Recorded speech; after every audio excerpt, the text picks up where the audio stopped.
नमस्ते साथियों, मैं अनिल श्रीवास्तव। मैं आप आज हमारा पहला वीडियो है और मैं सबसे पहले ये बताना चाह रहा हूँ कि अगर आपके पास केवल एक ही बैंक अकाउंट है, मैं स्मार्ट बैंकिंग के लिए, पर्सनल अकाउंट के लिए, सेविंग अकाउंट के लिए मैं एक परिचय देना चाहता हूँ। तो आपको पैसे बचाने का और सही तरीके से नियंत्रित करने का आपको एक उपाय मिलेगा, जिससे आप पैसे को सही से मैनेज कर पाएंगे और अपनी खुशियाँ ज़्यादा अच्छे से समेट पाएंगे, अपने परिवार को अच्छा माहौल दे पाएंगे। आज मैं आपको बताऊंगा कि इसके लिए 2 बैंक अकाउंट होने चाहिए और बैंक अकाउंट ऐसे हों जिनकी या तो जीरो बैलेंस ओपनिंग हो या उसकी 1,000 रुपये तक लिमिट हो, मिनिमम बैलेंस क्रिएशन के लिए उसके कोई चार्जेस ना हो। इस तरीके का बैंक अकाउंट पहले टर्म्स एंड कंडीशन खोल देख के करना है। इसके साथ आप मैनेज कर पाएंगे 50:30:20 सिस्टम का। इस नियम से आप बचत की शुरुआत हो जाएगी। इससे क्या होगा, सपोज मैं आपको अपने वास्तविक चैनल के व्यवहारिक और वित्तीय समाधान के लिए बताना चाहता हूँ। एक बैंक अकाउंट क्यों गलत है? कमाई, खर्च और बचत सब मिल जाती है। एक ही बैंक अकाउंट में पैसा दिखता है तो खर्च हो जाता है, कोई अनुशासन नहीं रहता है, बन पाता है। अब इसलिए मुख्य है कि 2 बैंक अकाउंट का सिस्टम होना चाहिए। अकाउंट नंबर 1, जिसमें आप आय और खर्च का खाता, यानी कि आपकी सैलरी उसमें आई और आप उसमें से 50% दूसरे बैंक अकाउंट में अपने मोबाइल ऐप के थ्रू ही ट्रांसफर कर लीजिए। और जिसमें सैलरी आई उसका 50% जो फर्स्ट अकाउंट था और उसमें से रोजमर्रा के खर्चे, मंथली जो खर्चे हैं वो, और यूपीआई, एटीएम, जो भी भुगतान है वो सब चलेगा। इस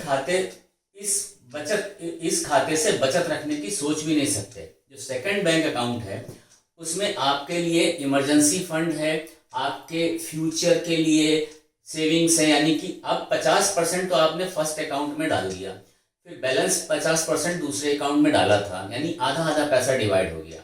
सेकंड बैंक अकाउंट से आपने कहीं घूमने जाना है, फैमिली को कहीं इंटरटेनमेंट करना है, बच्चों की कोई बड़ी फीस जमा करना है, क्वार्टरली या वीकली 6 मंथ वाली, कोई प्रीमियम देना है इंश्योरेंस वगैरह का, या विदेश कहीं जाना है, या इंडिया में कहीं घूमना है, कोई रिश्तेदार है, या अचानक कोई खर्चे आ गए, बीमारी हजारी ना भगवान न करे, ऐसा कुछ है, तो वो सेकंड बैंक अकाउंट से काम चलेगा। अब रही बात है कि आप ऐसा बैंक अकाउंट रखिए सेकंड वाला जिसमें फ्लेक्सी, यानी कि एफडी या आरडी के रूप में कन्वर्ट हो जाएगा। होता क्या, हर बैंक में सिस्टम होता है जिसमें मॉडिफाई बैलेंस बोलते हैं। उसमें वो 2 पार्ट में डालते हैं, 20,000 या 25,000 तो आपको दिखेगा और साथ में उसी अकाउंट में 2 फंड दिखेंगे। एक होगा 25,000 या 20,000 जो उनकी लिमिट होगी, उससे ऊपर जब एक्सीड करता तो ऑटोमेटिक वो आरडी या एफडी में कन्वर्ट हो जाता है।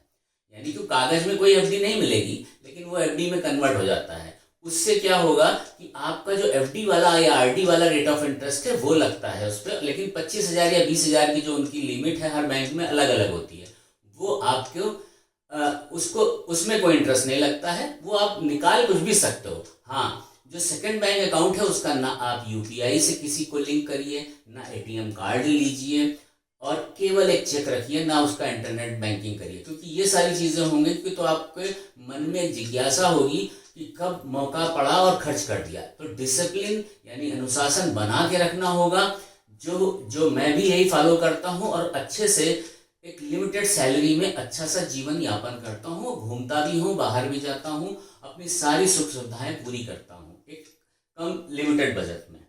अब रही बात है कि कभी जो एफडी और आरडी ऐसे करते हैं ना पेपर में, जैसे करवा लिया कि आप घर पे ले आके कागज रख लिया या लॉकर में रख लिया, उसमें आज की तारीख में कोई इंटरेस्ट नहीं है। 6 से 6.5%, मैक्सिमम 7% कुछ प्राइवेट बैंक वगैरह देते हैं लंबे ड्यूरेशन के लिए।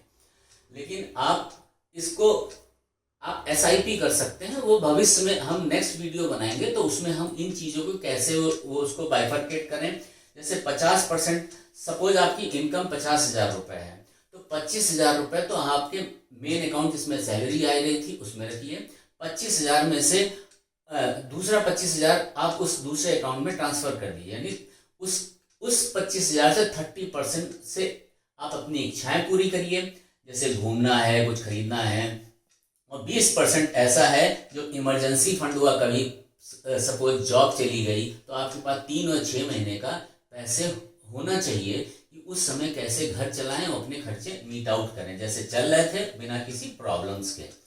अब रही बात है, आप सेकेंड अकाउंट का एक जानबूझ के डिसिप्लिन रखिए। कोई एटीएम कार्ड नहीं लेंगे, कोई आप यूपीआई से लिंक नहीं करेंगे, केवल चेक बुक रखेंगे, उसी से निकालेंगे, और किसी को देना होगा तो चेक से ही देंगे, कोई कैश एंड ट्रांजेक्शन उससे नहीं होगा। आम गलतियों से बचें। सैलरी और वाले दिन पैसा अलग अलग कर लीजिएगा।